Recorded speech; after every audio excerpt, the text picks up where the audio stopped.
Dear students, welcome you once again to my online class. দেখো, আজ আমি তোমাদের কাছে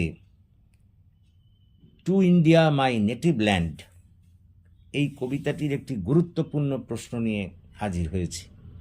তোমরা জানো তোমাদের LCC2 এর পরীক্ষা খুব কাছে এগিয়ে এসছে এবং সেই কারণে এবছরের পরীক্ষায় এই প্রশ্নটি যদি তোমরা করো তাহলে এই কবিতা থেকে যে কোনো বড় প্রশ্নই আসুক না কেন এটি লিখলেই কিন্তু তোমরা নম্বর পাবে।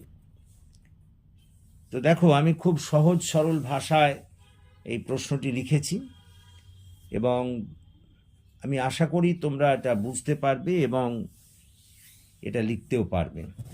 তো প্রশ্নটি হলো, do you consider Derozio's to India my native land as a patriotic poem? Justify your answer. মানে তুমি কি ডিরোজিওর to India my native land কবিতাটিকে একটি দেশপ্রেমিক কবিতা বলে আখ্যা দিতে চাও? তোমার উত্তর ব্যাখ্যা করো। দেখো, তোমরা সকলেই জানো যে ডিরোজিও ছিলেন একজন অ্যাংলো ইন্ডিয়ান জাতিগত দিক দিয়ে, কিন্তু বাস্তবিক পক্ষে তিনি মনে প্রাণে ছিলেন ভারতীয়। ভারতবর্ষকেই তিনি তার নিজের মাতৃভূমি বলে মনে করতেন এবং প্রকৃত অর্থে দেশপ্রেমিক বলতে যা বোঝায় তা ছিলেন ডিরোজিও, এবং তার সেই দেশপ্রেমের ধারা এই কবিতার মধ্যে দিয়ে প্রস্ফুটিত হয়েছে। সেই কারণে এটাকে দেশপ্রেমিক কবিতা বলা যায়। তো দেখো, এখানে যেভাবে আমরা লিখছি, আমি একবার প্রথম থেকে তোমাদের পড়ে শোনাচ্ছি, ভালো করে শোনো।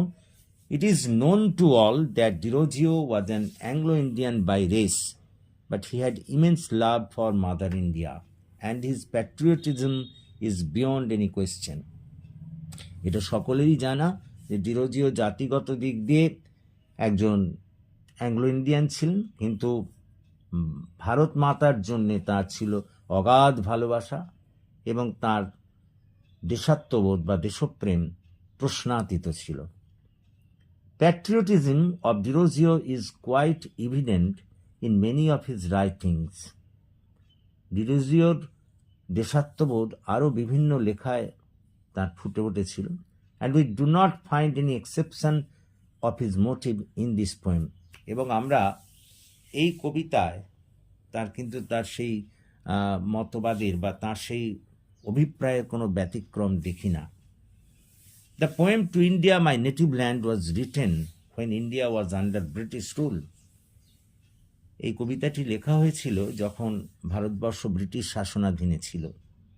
Naturally, the people of India were tortured and exploited by the British authority. স্বাভাবিকভাবেই তখন ভারতীয়রা ব্রিটিশদের দ্বারা খুবই শোষিত এবং অত্যাচারিত হচ্ছিল। And as a result of this, India lost all its past glory. এবং এর ফলে ইন্ডিয়া তার সব অতীত গৌরব হারিয়েছিল। Paragraph, India was a poor country. Bharatvarsha খুবই গরিব দেশ ছিল। Naturally there was practically no chance of improvement in the standard of living of the Indians.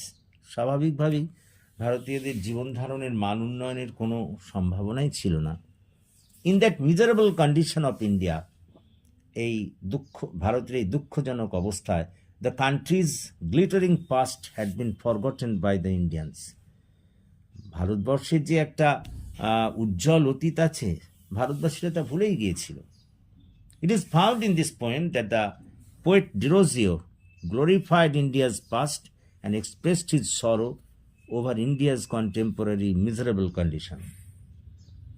এই কবিতায় দেখা যায় যে কবি ডিরোজিও ইন্ডিয়ার অর্থাৎ ভারতবর্ষের সেই অতীতকে উজ্জ্বল করে তুলেছেন এবং ভারতবর্ষের এই বর্তমান দুর্দশাগ্রস্ত অবস্থার জন্য দুঃখ প্রকাশ করেছেন। Derozio became popular among the students while teaching in Hindu college for his liberal thoughts. Derozio তার ছাত্রছাত্রীদের মধ্যে খুবই প্রিয় ছিলেন তার উদার চিন্তাধারার জন্যে, and he founded the Young Bengal movement to spread his notion of nationalism and social reforms.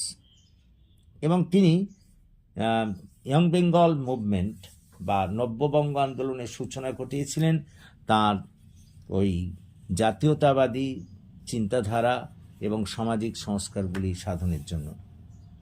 Paragraph, under his leadership the members of the Young Bengal movement criticized irrational customs and spoke for liberty. তার নেতৃত্বে এই young বেঙ্গলের সদস্যরা যত কিছু কুপ্রথা কুসংস্কার ছিল তার বিরোধিতা করেছিল এবং স্বাধীনতার জন্য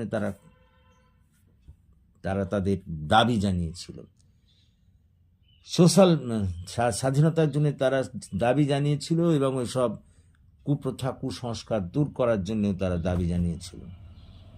Derozio advocated radical thoughts which was not accepted in the traditional Hindu society.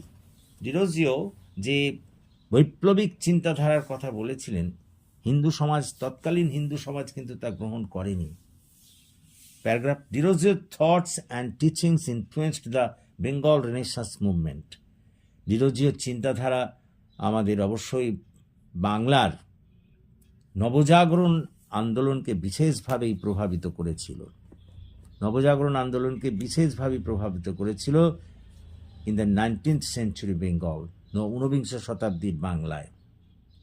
Derozio as a radical social reformer contributed remarkably to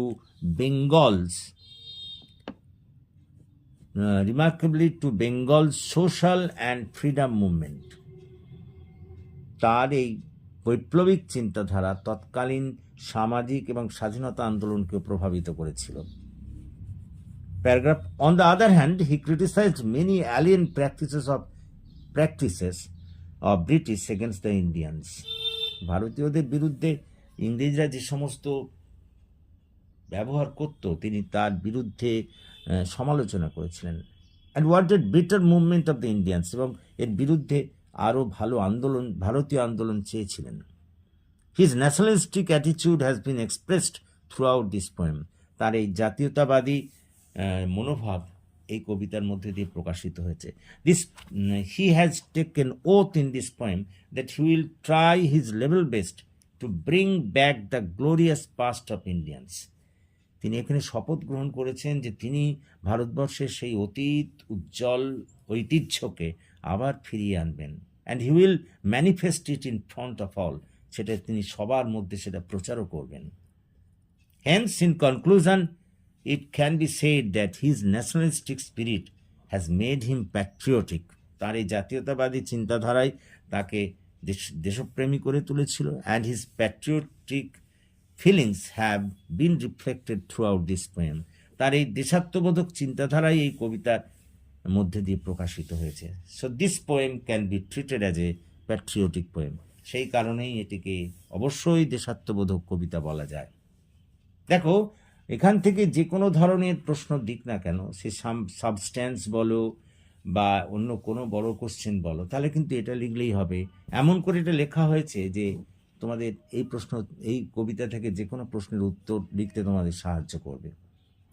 তো আশা করি তোমরা বুঝতে পেরেছো, এবং যদি বুঝতে পারো তাহলে প্লিজ তোমরা আমার এই ক্লাসের কথা বন্ধুবান্ধবদের মধ্যে শেয়ার করো, এবং তোমরা যারা এখনও আমার এই চ্যানেলটিকে সাবস্ক্রাইব করোনি, প্লিজ সাবস্ক্রাইব মাই চ্যানেল এবং দেখতে থাকো। এরকম তোমাদের এই LCC2 যত কবিতা আছে তার এরকম প্রশ্ন আমি তোমাদের পরের পর ভিডিও করে দেব, যার ফলে তোমরা এই সাবজেক্টে ভালো ফল করতে পারবে। So that's all for this today, and please subscribe my channel. So good night to all of you.